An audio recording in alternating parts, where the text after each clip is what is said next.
Let's see what else. Here's another one. Ambivalent attitudes are not an option. All civil and human rights are at stake.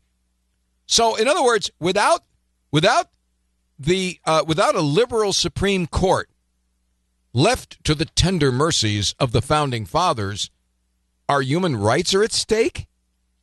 This is how upside down these people are.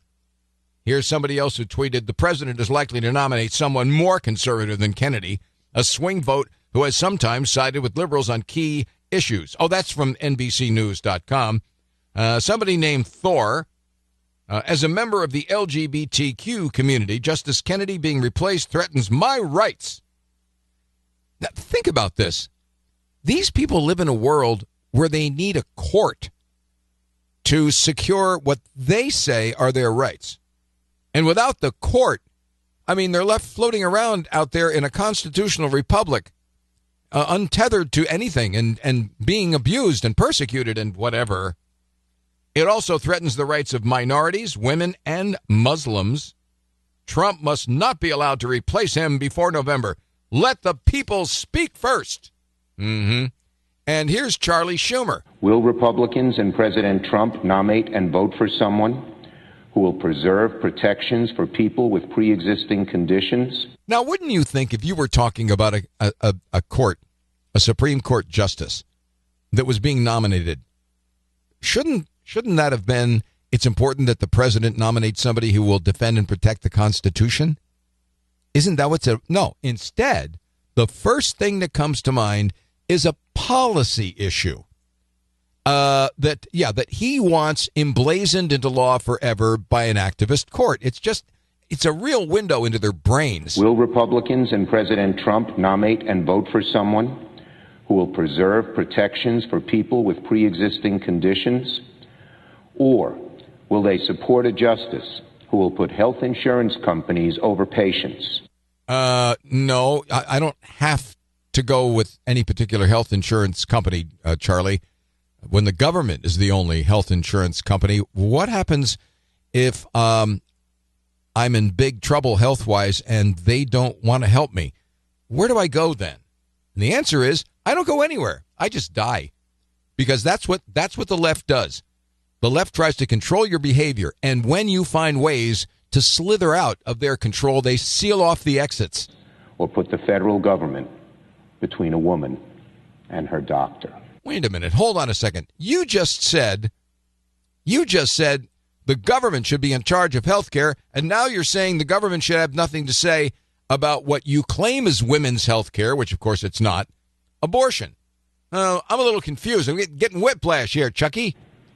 The Senate should reject, on a bipartisan basis, any justice who would overturn Roe v. Wade or undermine key health care protections. Whatever they are. The Senate should reject anyone who will instinctively side with powerful special interests. I'm trying to figure out who those powerful special interests are.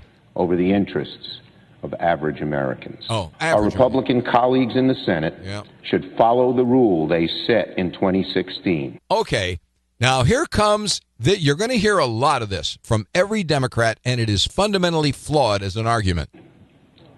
Not to consider a Supreme Court justice in an election year. Senator McConnell would tell anyone who listened that the Senate had the right to advise and consent, and that was every bit as important as the president's right to nominate. Okay, so this is going to be the narrative. The narrative is you held up Merrick Garland in 2016 because it was an election year. Well, this is an election year too. And so we should hold up any nomination until after the election. Now, the flaw in that logic is pretty obvious. 2016 was a presidential election, and it is the president who picks Supreme Court justices. The only function of the Senate is advice and consent, and the House doesn't have one. So, no, the Senate does not pick the candidate for the Supreme Court. The president does, and that's why 2016 and 2018 are apples and oranges. Here is let's go back to the year 1987. one of the most brilliant jurists ever, has been nominated by President Reagan, Robert Bork. And they set out to destroy this guy. And here is Ted Kennedy lying his ass off. Robert Bork's America is a land in which women would be forced into back alley abortions. Blacks would sit at segregated lunch counters. Oh, please. Rogue police could break down citizens' doors in midnight raids. You mean like Obama's Justice Department broke down the door at Paul Manafort's house? And school children could not be taught about evolution. Writers and artists would be censured at the whim of government. Okay, so that's Ted Kennedy lying his ass off about Robert Bork. And remember what they tried to do to Clarence Thomas. They dredged up this woman, Anita Hill, who's still a hero of the left. They dredged up this woman and tried to fabricate some kind of sexual harassment charge, which was really thin soup. And it didn't succeed. It didn't succeed because Clarence Thomas was smart enough to understand the way Democrats think. He did something Alinskyite. He made them live up to their own rules. He turned around and threw their own identity politics right in their face. This is a circus. It's a national disgrace. And from my standpoint, as a black American, as far as I'm concerned, it is a high-tech lynching Ouch. For uppity blacks Ouch. Who in any way deign to think for themselves, to do for themselves, to have different ideas. And it is a message that unless you kowtow to an old order, this is what will happen to you. You will be lynched, destroyed, caricatured by a committee of the U.S. Senate rather than hung from a tree. Ooh, he threw their identity politics right back in their face. That was brilliant, okay? And by the way, they tried to Bork him too. But you notice that Ted Kennedy wasn't available as one of the tools because when it comes to sexual harassment, Teddy wrote the book. So he had to sit there with his thumb up his rear end and his mouth closed for the whole time. Here's a montage of the Democrats and the media melting down over the possibility, or actually the fact now, that Trump is going to have a second appointment to the court. Are you guys ready to maybe rip up some of the rules that have, as Rachel said, limited Democrats? Yes, Nicole, and I know we're ready. For the fabric of our democracy, There it is. Democrats should dig in hard here and do everything they conceivably can do. What is this thing about the fabric of our democracy? I mentioned this earlier. I mean, what is this idea?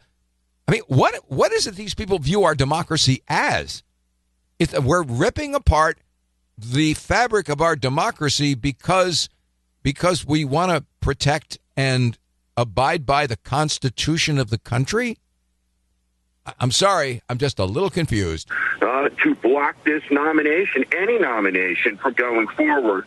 Our Republican colleagues in the Senate There he is should again. follow the rule they set in 2016, not to consider a Supreme Court justice in an election year. It's time for Democrats to throw down. And what I mean by that is that we've been playing by the rule book, and Donald Trump and Republicans have been playing by street rules. Whoa, hold on a second. We've been playing by a rule book, and the Republicans have been playing by street rules? Honest to God, folks, the Democrats wrote the book on street rules. They're the ones that have always fought with brass knuckles. And the Republicans are always the ones who haven't fought back.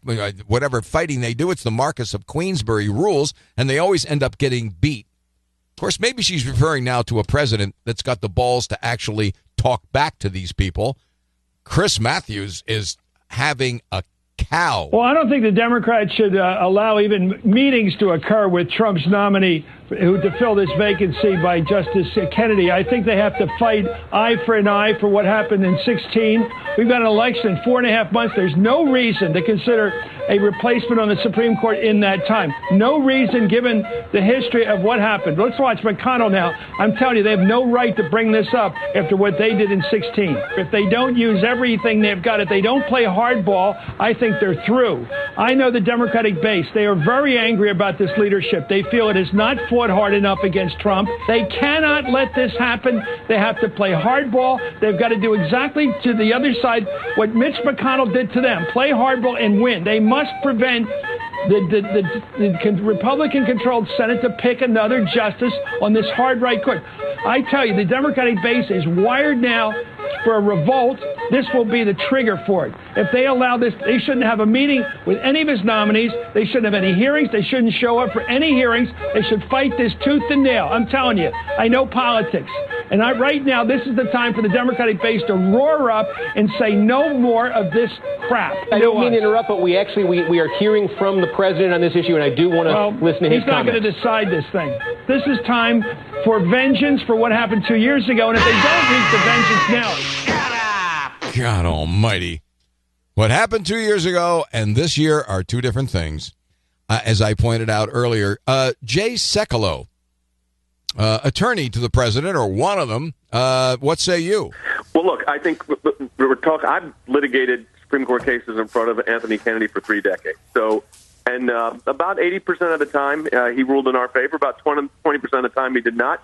He was always a professional, but the fact is that when I disagree with him, or he disagreed with me, which he had the right to do, he's the justice of this court. His vote counted a lot more than mine. But at the end of the day, I would say more times than not he went with us. But there was not a consistent, what we would call a conservative philosophy in the mold of, say, now Justice Gorsuch or Antonin Scalia, Justice Alito, Justice Thomas. And the president now has an opportunity to nominate a justice in that judicial philosophy that the president talked about and continues to talk about, and that is putting someone on the court that has that, what I would call an originalist Supreme Court philosophy or constitutional philosophy, a constitutional conservative. You could call it a lot of different phrases, but the fact is someone that views the Constitution by the words that are written in it.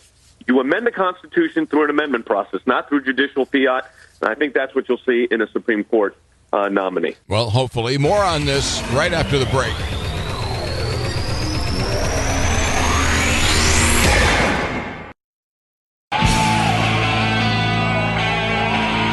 All right, back to our judicial heads up. Leonard Leo, who is the president's judicial advisor. What's transformative about this is that the president's committed to nominating people to the court who have a very firm judicial philosophy. You know, people who understand that the Constitution needs to be interpreted the way the framers meant it to be. Individuals who are courageous in that interpretive approach and are not going to flinch. We saw that in Neil Gorsuch, and I think if the president nominates another individual like Neil Gorsuch, what we're going to see is widespread public support, and I would say also probably bipartisan support in the Senate to some extent, as we did with Justice Gorsuch. And you know, Ruth Bader Ginsburg and others have cited foreign law when addressing issues before the court. As a matter of fact, Ginsburg even advised one country to not accept a constitution that's like ours. Jay Sekulow. Well, that's right. And here's you mentioned the foreign law application. I litigate in courts in other countries. I've litigated cases in the European Court of Human Rights. And when our court, when the Supreme Court of the United States were to cite, and they do from time to time cite cases from the European Court of Human Rights, recognizing that many of these governments that are part of the ECHR, as it's called, do not even have constitutions, let alone our Constitution. So I think this whole trend that you've seen develop over the last 40 years, and this goes way back. I mean, I've been doing this for 30 years, but this goes way back. The idea that, and I think this is where Leonard's absolutely correct, I'm actually optimistic that if we see, and I am convinced we will, see a nominee in the caliber of Neil Gorsuch, that individual will get bipartisan support. That's because at the end of the day, the reality is that the president is the one that nominates. It's with the advice and consent of the Senate, but the president gets to make the nomination. That's exactly right. And Shannon Bream reads a tweet from Camilla Harris. Senator and likely 2020 presidential hopeful Kamala Harris says this, quote, "We should not vote on confirmation until they voted at the ballot box. The president's list of potential nominees are complete non-starters. They are conservative ideologues instead of mainstream jurists. We cannot and will not accept them to serve on the highest court in the land, which is supposed to stand for equal protection under the law and justice for all." How is it that over the years, a person who subscribes to Americanism is now an ideologue? Well, that's because the left showed up.